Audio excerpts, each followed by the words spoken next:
Suparman dan Naomi bukan lagi dua tetapi satu. Amin. Oleh sebab itu dia harus berdua-dua. Amin. Ya. Ya, saya bangga dulu, saya cerita sebelumnya, saya bangga dulu bisa mengislamkan orang Kristen. Walaupun dulu dia Muslim tapi sudah masuk Kristen, kafir. Tapi saya cukup bangga tahun 82 tanggal 21 Desember tahun 82 saya bisa membawa kembali, karena dia Islam dulu, membawa kembali dia ke Islam, meruqyah kembali. Saya bangga. Tapi dalam kebanggaan saya itu, dia tidak pernah mau dan tidak bisa menghafal asyhadu an la ilaha illallah wa asyhadu anna muhammadar rasulullah itu sampai penghulu. Ada 3 penghulu yang berkumpul waktu itu untuk meruqyah dia dan untuk mengajar dia mengucapkan 2 kalimat syahadat. Ternyata tidak bisa. Pada akhirnya penghulu itu bilang, saya mengalah, biar suaminya nanti yang mengajar dia. Waktu itu dia sudah tamat SMA, barang tidak mungkin hanya 2 kalimat itu tidak bisa dihafal. Tapi rupanya saya tidak tahu apa yang bekerja pada beliau dulu. Tapi sekarang sudah bisa nyatakan, Roh Kudus mengingatkan dia, jangan ucapkan itu, walaupun hanya kata-kata. Akhirnya kami menikah, menjadi pasangan hidup, dan lumayan 5 tahun kami berjalan. Saya waktu itu belum PNS, baru mulai menikah, dan saya masih nganggur. Saya masih kernet, baik kernet demo, angkot, juga kadang-kadang saya ikut truk, juga kadang-kadang saya rautai orang di WC karena saya sudah punya tanggung jawab. Nah, itu perjuangan saya membawa, tapi dia mau ikut gitu. Yang pada akhirnya bulan Maret tahun 83 Tuhan memberkati saya dengan PNS guru SD. Tambah senanglah saya karena mengapa? Saya bisa bawa keluar dia di rumah saya dan saya bisa didik dia untuk ikut saya. Pindahlah kami, dia sudah ada isi bulan 3 itu Sudah hamil. Sudah hamil itu Kak Yeni. Saya bawalah ke Lombok Utara. Lombok Utara, orang tua kami, mertua saya orang yang tidak punya juga. Disiapkan piring 1, gelas 1, sendok 1, kompor kecil, beras 2 kilo. Tidak sampai ya.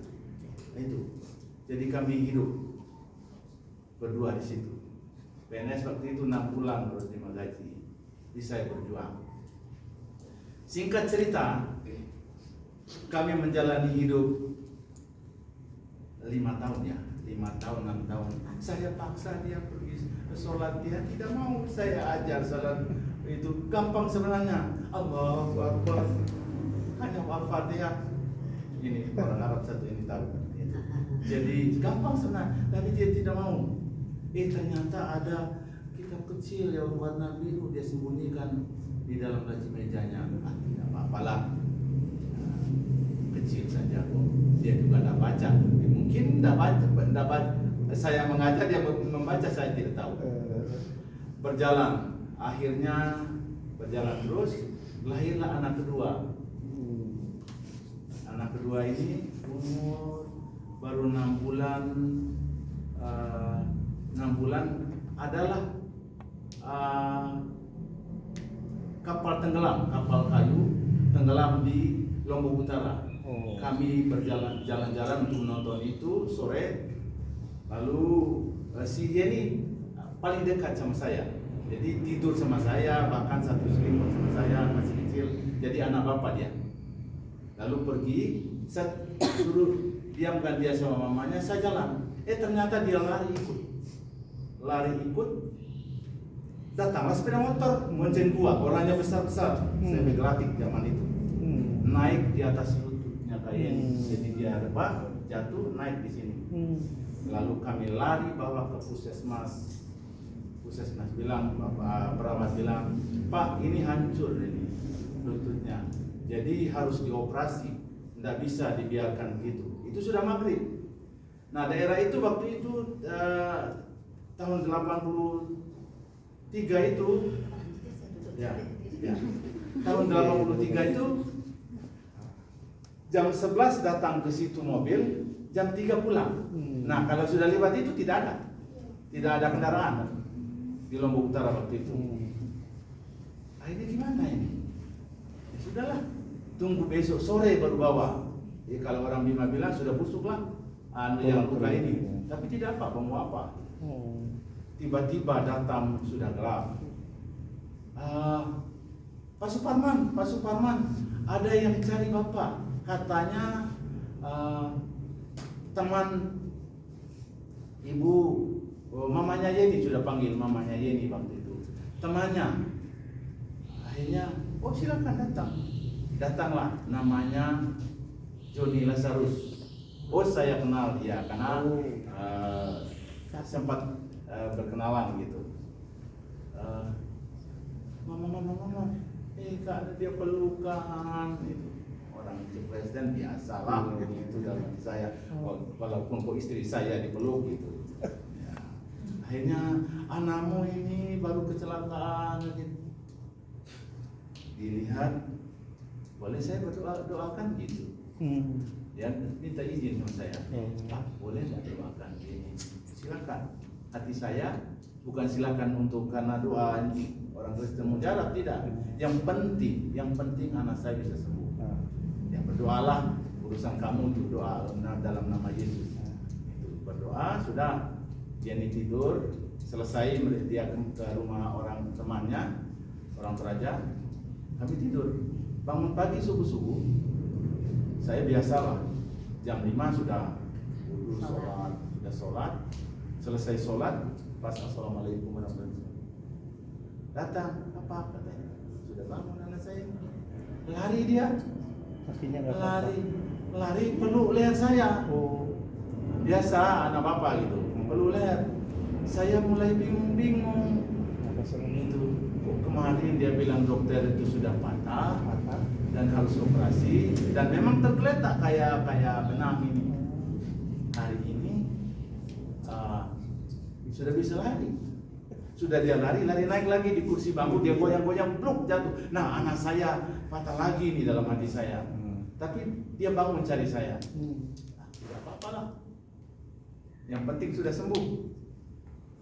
Repot banget dengan Yesusnya orang Kristen. Berjalan terus, ya. Masih menghujat itu ya. Ya. Berjalan. Nah, adiknya Yeni ini sudah bisa jalan sana kemari. Itu. Buang airlah dia di halaman. Ini orang Mataram, walaupun dari gunung dulu tapi Mataram. Tidak mengerti sekop untuk mengangkat ini.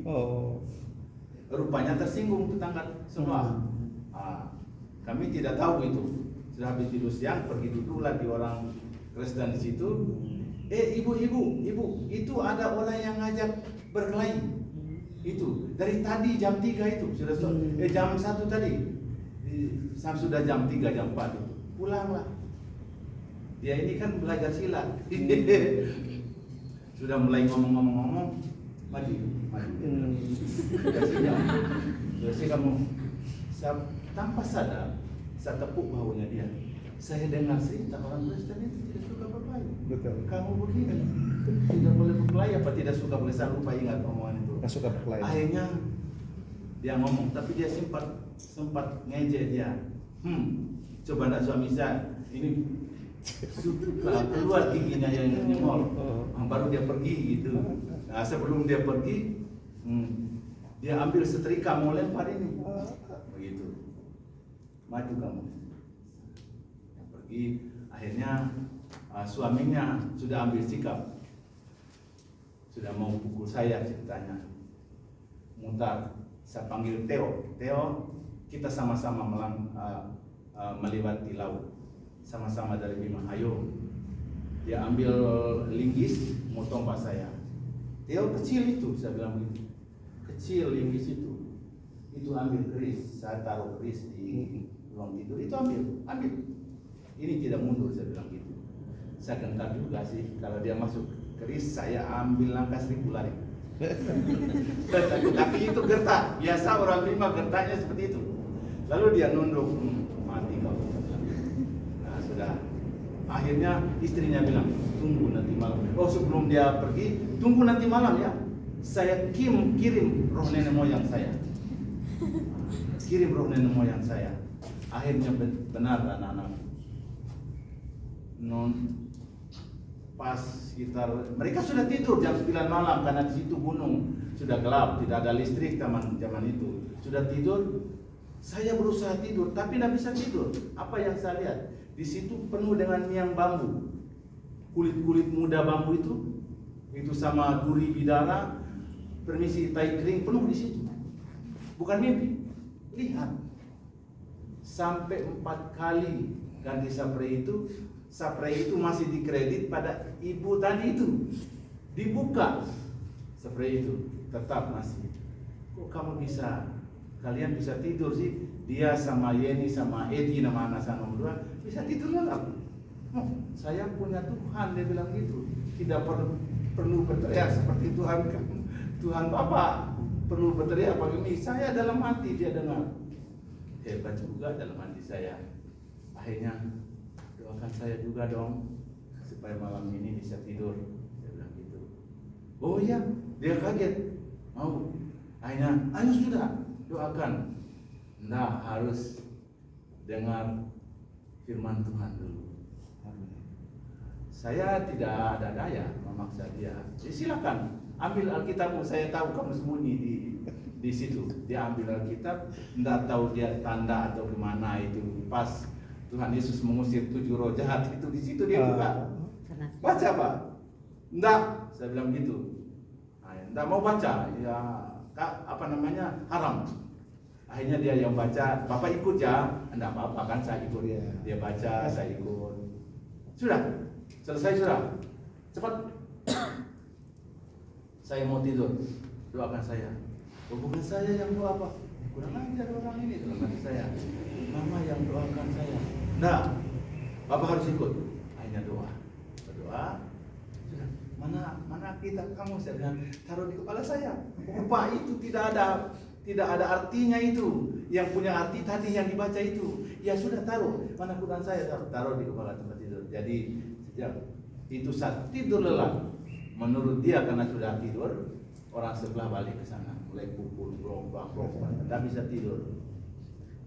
Besok pagi saya ambil wudhu, keluar, ketemu sama bapak itu, Pak Mutar namanya, keluar. Sudah, diam-diamanlah sampai ambil wudhu. Enggak, begitu keluar, salaman sama saya. Ya salaman, karena saya juga diajar orang tua tidak boleh berkelahi, salaman. Dia bilang gini, tumben istri saya kalah hari ini. Oh, tidak uruslah kalah kenapa itu saja sih. Mengapa dia bisa kalah? Apa yang mengalahkan dia gitu? Tapi itu bukan urusan saya.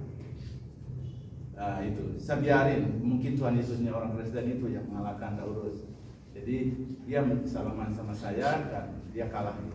Ambil wudhu, sholat, ya saya belum menerima Tuhan Yesus. Berjalan terus waktu, kejadian demi kejadian, keajaiban demi keajaiban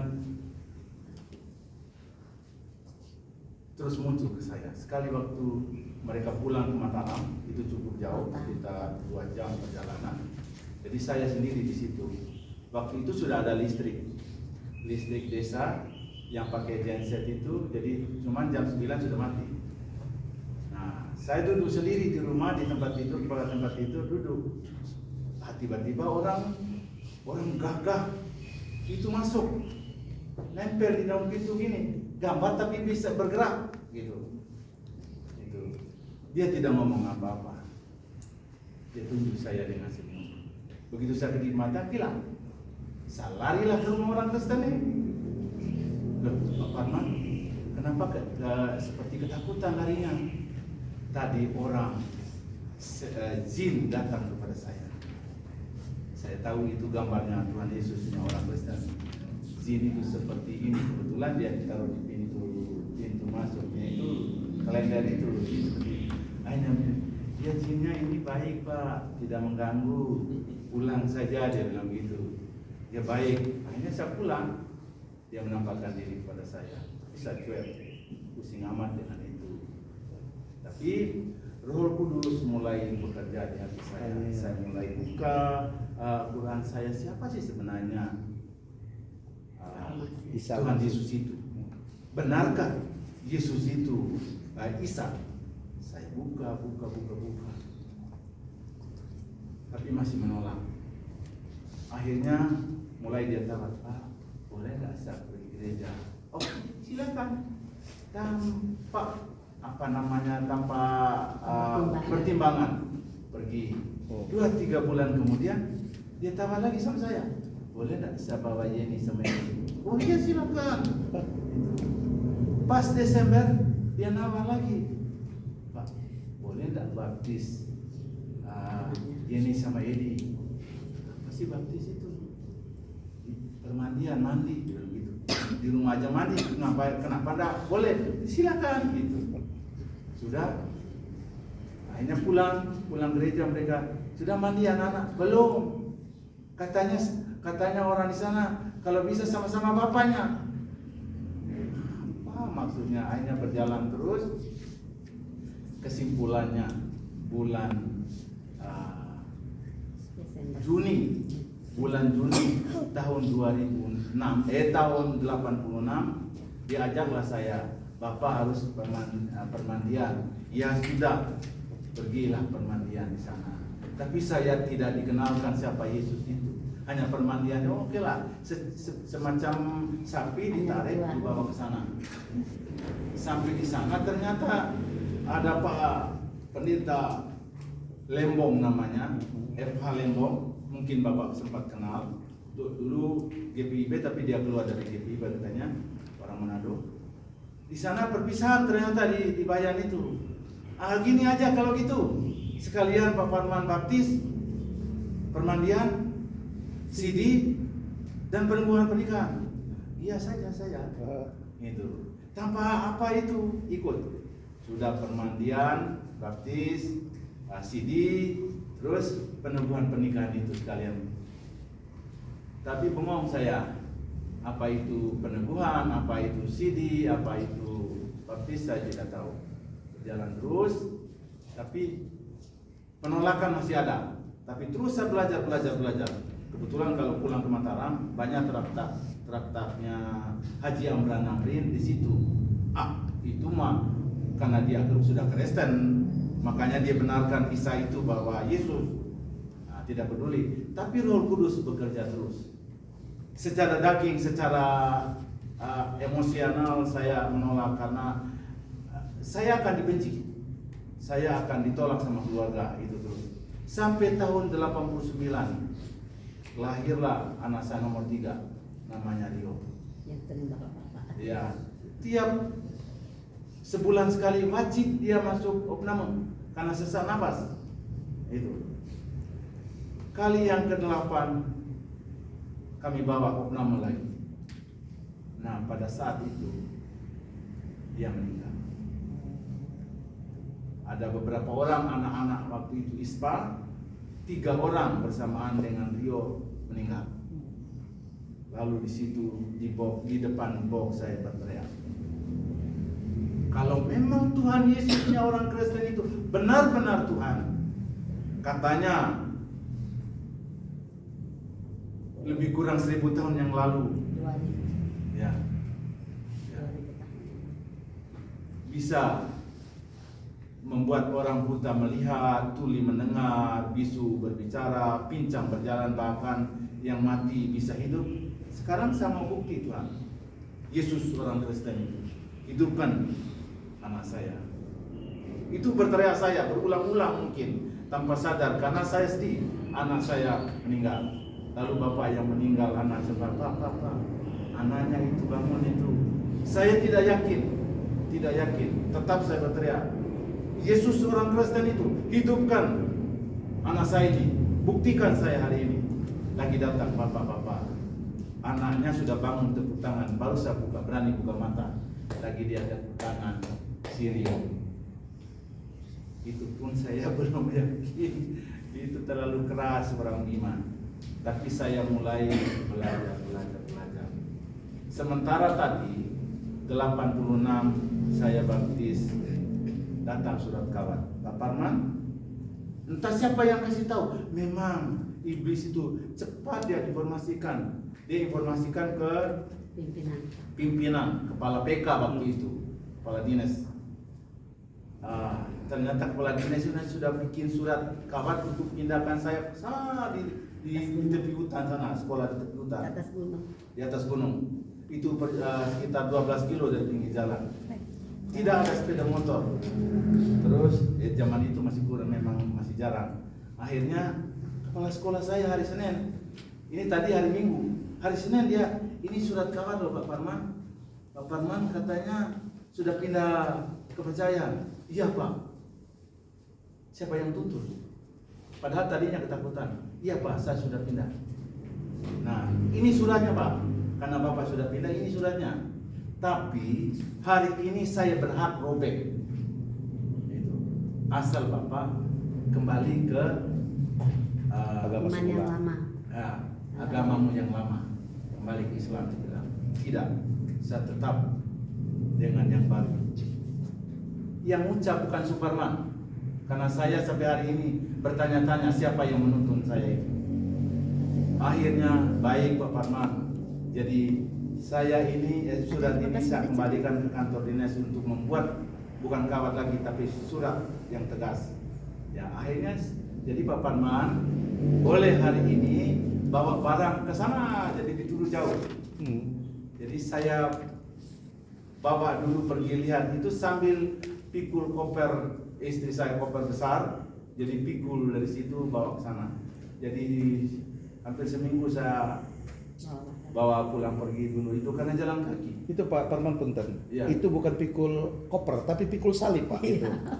Ya sepertinya begitu setelah saya mengerti. Akhirnya mertua saya datang semua di situ untuk mengantar kami ke atas gunung sana. Jadi demikianlah terima Tuhan Yesus itu. Tapi saya belum, anak saya sudah dihidupkan dari mati, saya belum yakin. Bandel banget ya. Saya belum yakin. Tetapi Roh Kudus itu terus mendorong saya belajar. Bukan ini sebelah ini Quran. Ini sebelah Quran. Itu bergejolak, ini berkelahi dalam hati saya. Yesus itu bukan Tuhan manusia. Isa itu bukan Tuhan manusia. Itu berkelahi di hati saya. Pada lahirlah anak yang keempat tahun 92 saya mulai rajin baca kitab suci dan juga rajin ke gereja. Waktu itu adalah seorang toraja punya istri kedua karena istri pertamanya tidak mau ikut dia dari Toraja untuk pindah ke Lombok. Wajarlah masih muda dia, nikahlah sama orang Sasak. Pak, ketemu di gereja, Pak, mana istri dan anaknya? Ada di rumah. Loh, kenapa tidak bawa ke gereja? Saya bilang, tidak ada yang berani di sini untuk baptis mereka. Mulai sudah olah pikiran saya ini. Loh, Bapak kalau memang Kristen tidak boleh nikah 2 kali, kan dia yang berdosa. Mengapa anak dan istrinya tidak bisa masuk surga? Itu yang berkelahi dalam hati. Akhirnya kami berkesimpulan, bolehkah kami kunjungi dia? Saya buta tentang Alkitab. Itu apa yang saya ajak kepada anak dan istrinya orang itu.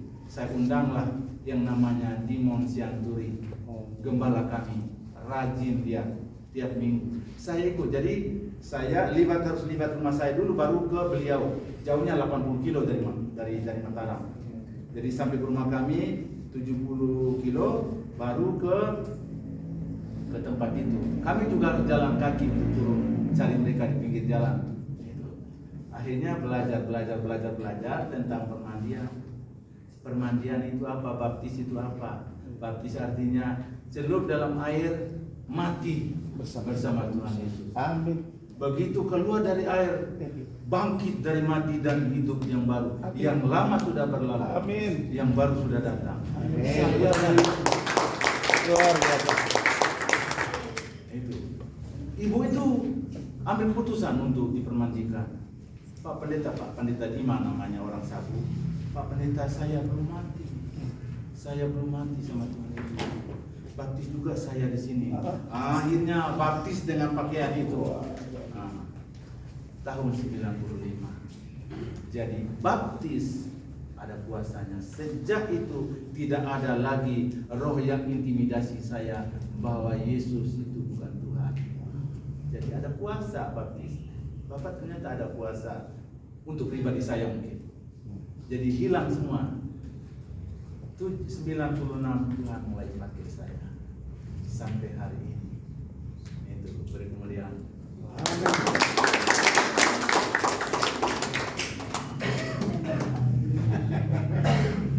Puji Tuhan. Ya, Waktu banyak. masih banyak. Oh, banyak. Alhamdulillah. Ya. Untuk kemuliaan Tuhan ya. Kami ada di sini bukan karena kekuatan kami. Amin. Kami ada di tengah-tengah anak-anak kami, keluarga kami di sini. Ini karena belas kasihan Tuhan. Amin. Ya. Bagaimana prosesnya? Pak Parman sudah cerita pribadi ya. Bagaimana perjuangan saya di dalam iman saya untuk supaya suami saya percaya kepada Tuhan. Jadi saya setiap malam itu berdoa tumpahkan tangan. Tuhan, saya mau dia diselamatkan. Saya mau satu bantal ini tidak ada perbedaan. Jangan satu bantal dua kepala, maksudnya dua iman. Dan setiap hari saya menangis di depan Tuhan tanpa dia ketahui karena dia sudah lelah, dia tidak tahu bagaimana perjuangan saya berdoa. Kadang-kadang saya nangis sampai pingsan. Satu kali saya pergi gereja sendiri, izin sama suami, saya ke gereja, saya haus sekali, boleh. Di gereja saya pingsan kenapa? Sampai menangis saya sama Tuhan. Tuhan, saya mau, Tuhan, saya tidak minta kekayaan, saya tidak minta harta, saya tidak minta rumah bagus, saya tidak minta apapun Tuhan. Yang saya minta, selamatkan suami saya. Pingsan saya, akhirnya datang gelis membantu saya untuk menolong saya, membantu saya untuk antar pulang, bersyukur. Tapi Pak Pendeta ini tidak mau datang. Harapan saya Bapak Pendeta gereja itu datanglah menengok suami saya, menasihati, tidak. Akhirnya saya bersyukur doa saya tidak sia-sia. Jadi doa anak-anak ya, kalian Ada semua. yang rajin kunjungan selain Pak Pendeta. Ada ibu tua dua. Sekali Ya, sebulan itu wajib. saya yang Paling minta. benci sama ibu dua ini. Iya, saya minta tolonglah kunjungi suami saya karena saya bukan seorang penginjil. Tapi dia sudah di surga. Amin. Ya, saya bukan seorang penginjil dan saya tidak banyak mengajar dia. Hanya saya bergumul dengan doa supaya Tuhan menjamah hatinya dan Tuhan menjawab sampai kami ada di tempat ini. Namun saya ingin membagikan kesaksian pribadi saya betapa Tuhan mengasihi saya. Saya lahir tahun 60. Kemudian terjadi masalah tahun 65 G30S, Pak. Ya. Bapak saya entah terlibat atau bagaimana, jelas bapak saya ditangkap, disiksa dan bla bla bla. Di situ saya anaknya bapak, anak yang didoakan. Orang tua saya kan kepingin punya anak perempuan karena lahir yang pertama, kedua itu laki-laki. Jadi berdoa supaya punya anak perempuan. Jadi anak yang didoakan, yang diharapkan itu adalah saya. Jadi saya sangat dekat sama bapak saya, sama dengan dia dekat sama bapaknya. Nah, tidur apa sama bapak. Nah, waktu bapak saya ditahan itu saya kehilangan bapak, rumah kami dibakar dan kami tidak punya apa-apa. Dan bapak saya waktu itu kepala penjara, hidupnya enak, mewah. Namanya zaman dulu kalau pegawai negeri kepala lagi itu kan luar biasa. Dan tiba-tiba itu lenyap dan kami tidak punya rumah dan mama saya harus membawa kami kemana-mana, dibawa pohon kan kemana supaya kami bisa hidup karena bapak kami sudah ditahan. Apa yang terjadi urusan politik bukan urusan saya, tapi kami menderita saat itu. dan saya kehilangan bapak saya. Nah ternyata bapak saya masih hidup, ada ditahan di, sebetulnya kalau sekarang ini jadi Kapolres ya, dulu masih Polsek aja kayak gitu. Tapi ada tahanan di situ. Saya dengar bapak saya masih hidup. Sekecil itu umur 5 tahun saya masuk ke dalam tahanan itu dan saya lihat bapak saya di situ. Saya tidur blok bapak saya dan beberapa tahanan di situ saya tidur. Tapi kan tidak boleh. Besok dikasih keluar, tapi saya tetap merengek ketemu bapak saya sampai kami terpisahkan. Bapak saya harus disel di kota di Mataram. Ada banyak terjadi, tidak cukup waktu kalau saya cerita apa yang terjadi sama papa saya. Nah, saat itu yang jelas kami terpisah dan berita yang terakhir kami dengar bapak itu sudah meninggal. Tidak ada bapak. Jadi kami keluarga, saya sama kakak saya, adik saya itu jadi bahan perbincangan dan ejekan, olokan anak PKI, kamu anak seperti ini, anak haram, dan ya kata-kata itu yang kami dengar setiap hari membuat kami hancur.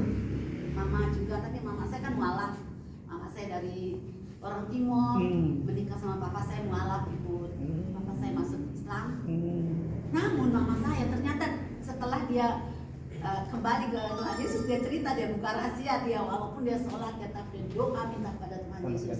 Itu yang mama saya buka setelah dia percaya kembali ke Tuhan Yesus. Namun proses hari demi hari saya menderita, lapar, saya pengen cari makan. Mama memang mualaf, ada dapat makanan, sebetulnya ada banyak makanan di atas loteng karena mualaf itu bawa surat mualaf ke sekolah, ke masjid, kemana pasti dapat sumbangan itu. Itu enaknya mualafnya orang Kristen masuk Islam, mana-mana mereka, mama saya penuh makanan dan ya. Nah, tapi karena saya masih kecil, bagaimana masak ya mama itu pergi, jadi saya tetap lapar karena tidak tahu masak. Kakak saya juga seperti itu ya, masih kecil. Nah, singkat cerita tahun 72,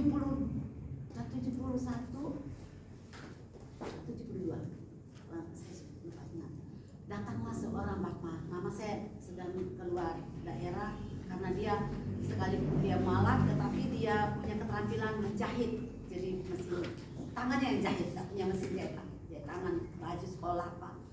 Saya keluar seperti itu, tinggallah saya sendiri di rumah. Kakak saya ke hutan cari jambu, apa yang bisa dimakan lah ya gitu zaman itu. Satu kali bapak tinggi besar, pakaian seragam sama ya CPM ya CPM dia ya, dia bilang Assalamualaikum, Waalaikumsalam.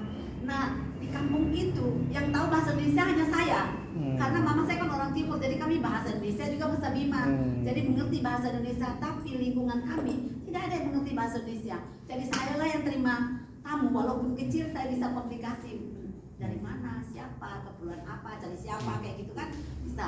Akhirnya saya cari Ibu Wilhelmina, mama saya Wilhelmina. Jadi Yeni itu menggantikan nama mama saya Wilhelmina, nenek saya Wilhelmina, mama saya Wilhelmina. Yeni pakai nama nenek Wilhelmina. Jadi lalu dia cakap, itu mama saya. Ya jadi bawa ke Pak RT bicara. Dia bicara karena dia orang Jawa tidak bisa bahasa Bima. Dia kasih tahu, saya membawa satu titipan tempat air minum, ya satu dus air minum ya gitu. Saya membawa titipan. Ya, semua bingung, kami kayak saya juga tidak peduli mau titipan siapa, kan hanya cari mama saja dan bawa titipan. Nah, terus ditanya sama Pak RT juga jatuh bangun bahasa Indonesianya nggak bisa. Tuh titipan apa untuk siapa? Ini dari Pak Ishaka, apa saya namanya Pak Ishaka. Untuk Ibu Wilhelmina. Amina, masa nama muslimnya Amina, Ibu Amina. Itu bapak saya. Ini dari bapakmu. Nah, bapak saya sudah mati. Jadi saya tidak terima kado itu. Mama tidak ada, saudara saya tidak terima kado itu. Nah, apa yang terjadi? Bapak itu tetap tegas, ini bapakmu yang kirim. Mama saya sudah mati. Ini foto bapakmu. Saya sudah tidak ingat banyak bapak itu umur segitu. Tahun 5 tahun kemudian kan kita tahu ada bapak, tapi kita punya ingatan sudah hilang bagaimana wajah bapak itu. Jadi ini wajah, ini bapakmu. Foto bapak saya itu latar belakang pemandangan di Lombok, ada namanya apa? Salah satu tidak harus ingat Pak. Nah, dia tinggalkan hati saya itu kayak apa? Menggebu-gebu. Ini betul atau tidak ya? Tapi harus dibuktikan sama bapak saya. Ini mama saya. Kalau ini benar bapak saya. Karena mama saya juga tidak pernah cerita bapak masih hidup. Karena mama saya juga tidak tahu kalau bapak masih hidup. Akhirnya 3 hari kemudian mama saya pulang dari Pulau Bajo ke tempat kami tinggal di kota. Pintarnya saya, kado yang bapak saya kirim, saya tidak kasih tahu kakak-kakak saya. Saya masukkan ke dalam kolong divan tempat tidur. Ya, jangan dulu divan atau ya supaya tidak ada yang tahu semacam rahasia. Jadi saya masukkan ke dalam sudut sekali. Udah, saya tenang main 3 hari itu dan sampai mama saya datang. Mama saya mandi, bersih dan sholat. Mama saya alim betul ya. Sholat, saya main di belakang, saya naik di dua punggung mama saya. Mama, iya. Saya tanya mama, boleh? Mama, bapak masih hidup ya? Diam, udah ngomong, udah apa-apa, nah dia lihat begini ya. Mas, apa kita masih hidup ya? Dia tidak jawab. Karena dia tidak jawab, saya masuk di kolong tempat tidur. Dia tarik kaki saya, kan sepertinya saya main gitu, nakal dia berpikir kan saya masuk di kolong tempat tidur. Tapi saya tarik itu kado. Apa, mama, betul ini bapak saya gitu. Mama saya begitu, mama saya menangis. Mama kenapa menangis itu? Mama ini bapak saya. Ya ini bapak menangis. Jadi bapak saya masih hidup, Ma. Kamu tahu dari mana? Ini saya ceritakan kembali dan apa yang terjadi tadi dan mama saya menangis. Bukalah kado, apa isi kadonya? Pensil satu zaman dulu itu kan mahal sekali Bapak ya, zaman tahun 70-60 gitu ya. Jadi satu pensil itu dia potong 4 karena kami 4 bersaudara. Jadi sama-sama kecil kita punya pensil, buku, ada jam tangan dia kirim membuktikan bahwa beliau masih hidup. Mama saya bilang bapak saya masih hidup. Saya keliling di kampung tuh satu persatu rumah itu saya ceritakan. Saya punya bapak. Saya punya bapak masih hidup. Saya tidak sendiri lagi. Begitu bangga dan saya menggebu-gebu dan saya pulang ke rumah. Saya mau cari bapak saya. Saya mau cari bapak saya. Mama saya tidak kasih. Tak mungkin saya perempuan anak kecil dan harus pergi ke kota Mataram. Zaman dulu itu 1 minggu perjalanan baru sampai ke kota itu karena kapal itu harus di Sumbawa, kapal kayu dari Terak itu jalan di berbatu-batu dan 1 minggu baru tiba. Nah mungkin mama saya kasih, tapi saya terus merengek-merengek. Saya mau ikut tuh bapak, pasti bapak itu mau dan akhirnya mama saya baiklah kalau kamu. Rambut saya panjang dan cantik kata mama saya harus dipotong supaya orang tidak repot-repot cuci kepala saya dan tidak harus repot merawat saya, mengurus rambut saya, potong dan singkat cerita sampailah saya di kota Mataram. CPM pergi ke penjara. Apa yang dia katakan? Pak Isaka, ada titipan hidup. Hanya itu. Jadi bapak saya di penjara ini ada titipan hidup, ada titipan hidup. Apa yang hidup ya? Jadi bapak saya pergi ke rumahnya Pak CPM itu dan waktu tiba saya yang terima bapak saya. Saya lupa fotonya tadi, seharusnya ingat ya, saya datang dari bapak saya harus menaruh pikiran saya di muka wajah bapak saya. Tidak ingat. Oh mari bapak silakan, mari om silakan, saya suruh duduk. Dan tuan rumah sedang membagi-bagi oleh-oleh karena kami baru pulang dari desa. Nah saya pergi cari ibu itu, ada tamu saya bilang begitu. Nah sementara ibu itu bicara dengan bapak saya lagi buat kopi, pintar loh, baru kecil-kecil gitu untuk cari hati tuan rumah supaya disayang, supaya diperhatikan.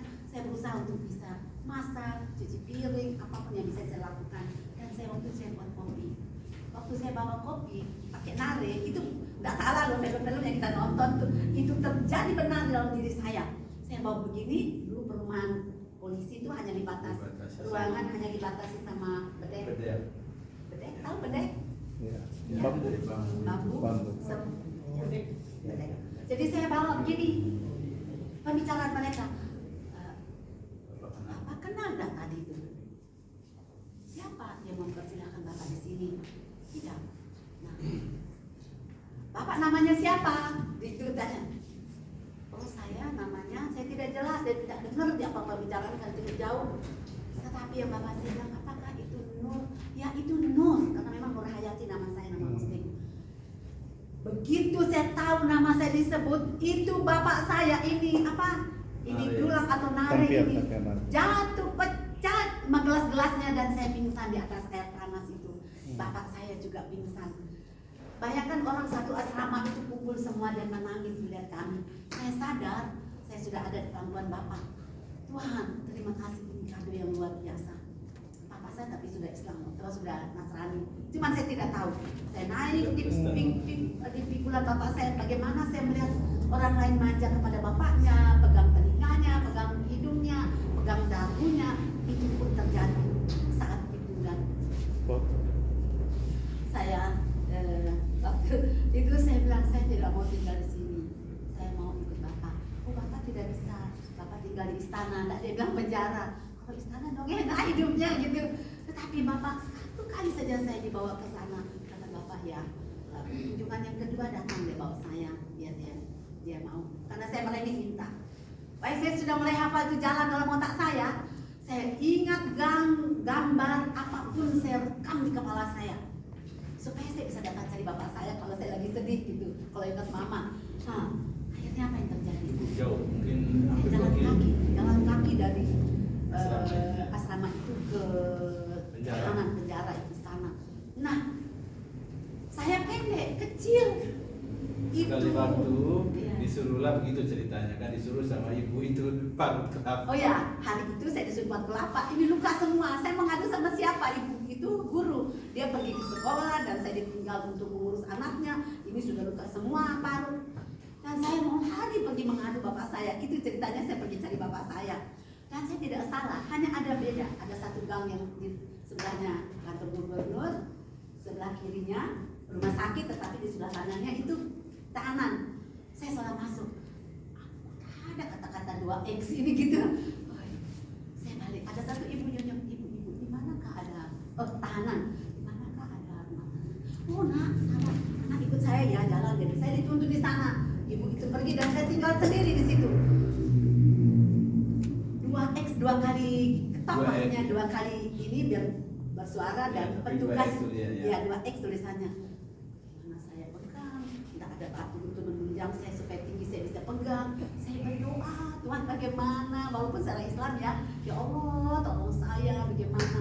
Adalah saya cari batu kecil dan kayu kecil dan saya berusaha itu 2 kali tak keluar polisi tentara yang tinggi besar dan dia buka, kamu cari siapa? Saya tidak jawab, saya masuk di dalam pahannya dia dan saya lari masuk ke dalam penjara. Ditangkaplah saya kejar seperti kodok yang lompat kiri kanan. Semua kejar saya. Saya juga lincah dari mana-mana. Kamu mau cari siapa? Bapak saya. Siapa nama bapakmu? Lupa nama bapak lagi. Aduh, namanya Cinggi. Dia cari daftar. Nah ada nama Cinggi. Ada bapak saya di sini. Dah, akhirnya saya mau dibawa pulang sama CPM bawa keluar. Cuman waktu itu bapak saya lagi main bulu tangkis dan loncat. Bapak saya putih, saya hitam. Bapak saya putih kayak orang Manado. Itu bapak saya yang gagal. Itu bapak saya yang gagal. Yang mana? Waduh, itu namanya Pak Isaka. Nah ya betul itu nama bapak saya. Jadi saya tinggal di penjara selama 3 bulan. Saya tinggal bapak saya. Jadi tidak melakukan kesalahan. Saya sudah pernah tinggal di tahanan selama 3 bulan.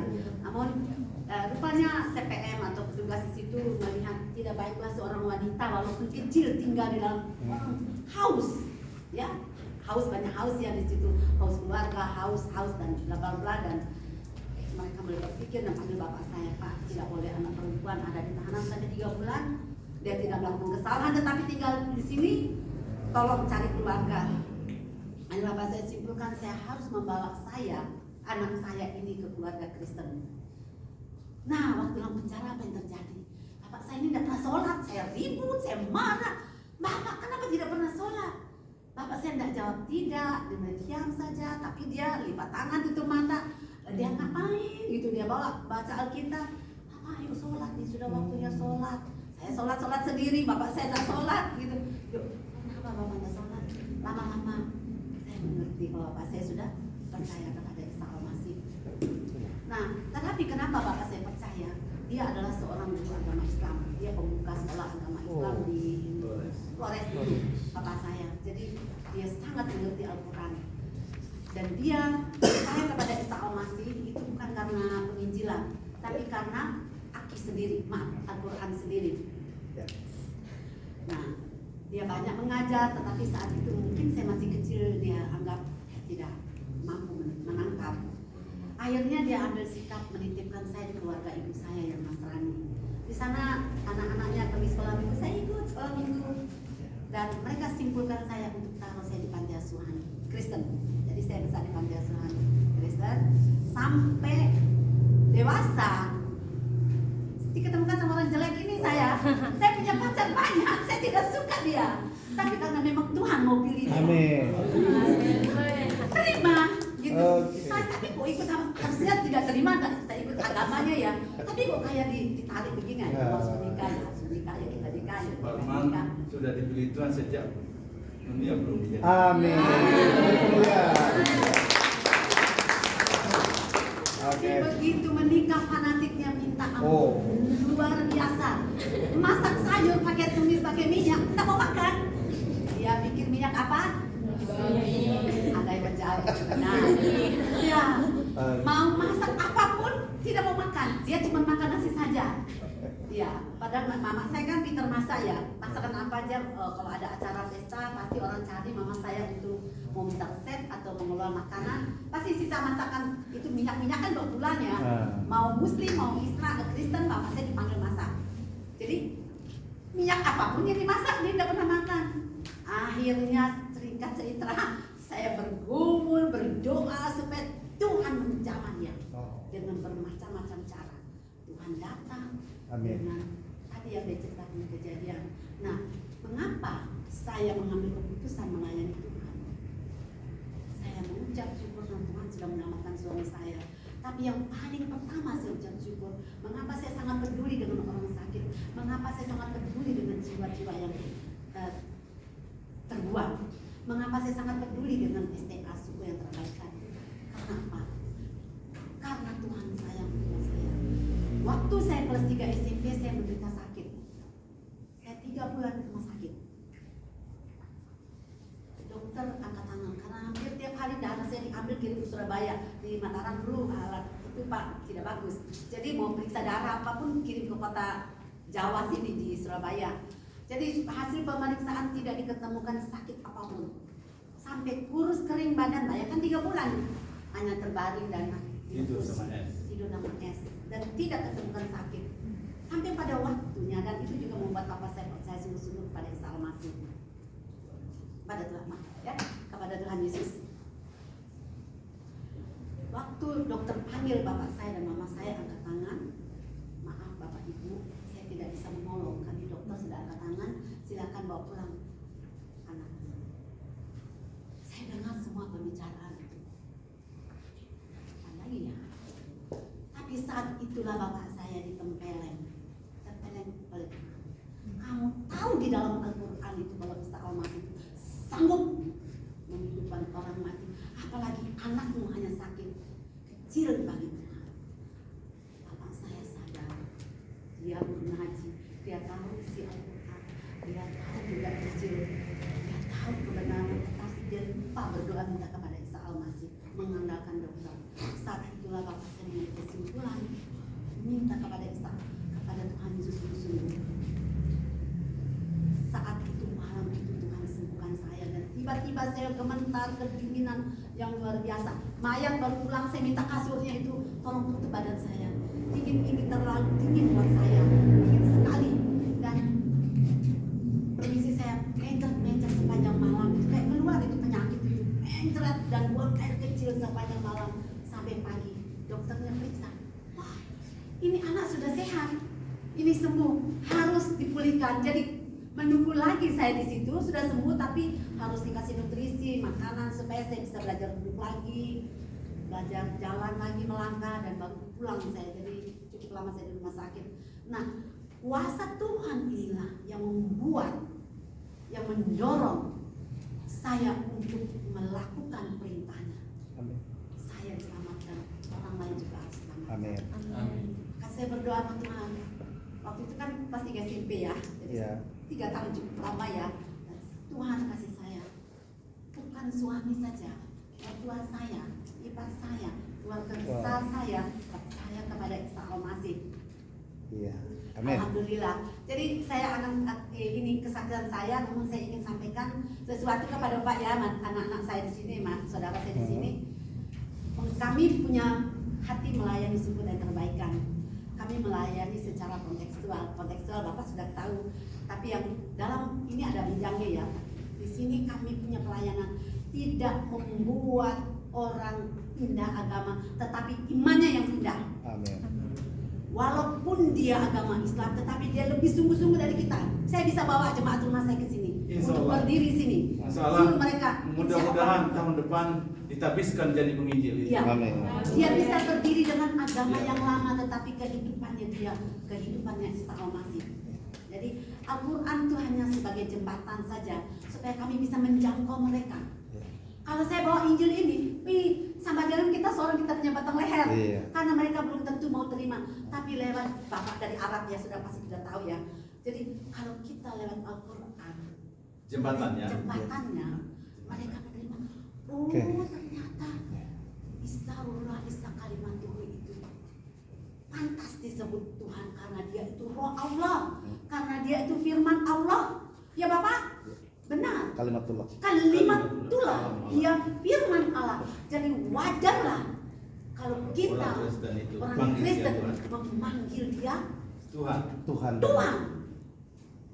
Inilah jembatan kami dan alhamdulillah Amin. mereka saat ini percaya kepada Banyak. Isa Al-Masih, tapi agamanya yang lama tetap dia pegang, imannya yang berubah. Begitu pula untuk orang Hindu yang Bapak kemarin baptis, setelah kita punya Bapak Ya. membaptis, seperti itu juga kehidupan mereka, karakter yang mereka yang lama itu dia tinggalkan karena Ya. tidak sesuai dengan firman Tuhan.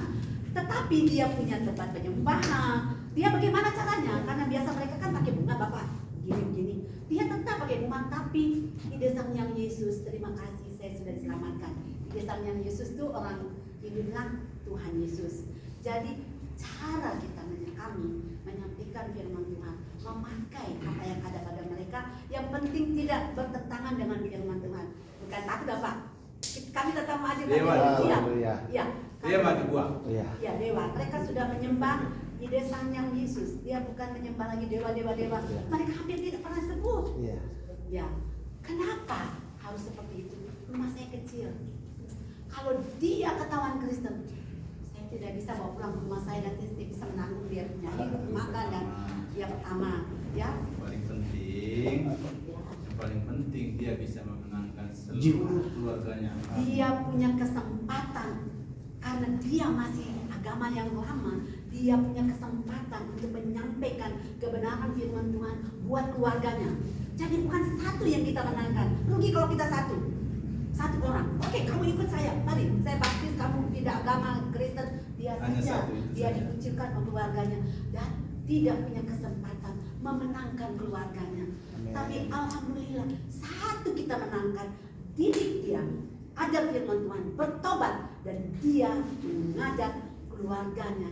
Dan makanya sekarang Bapak tempat di sana mereka jemaat rumah bisa berkumpul bersama-sama dengan kehidupan mereka, dengan pakaian mereka yang lama, cara mereka yang lama, cuman karakter yang lama ditinggalkan, mengikuti Tuhan karakter yang yang lama baru dibuang. karena ajaran Tuhan Yesus. Iya dan amin. Amin. Amin.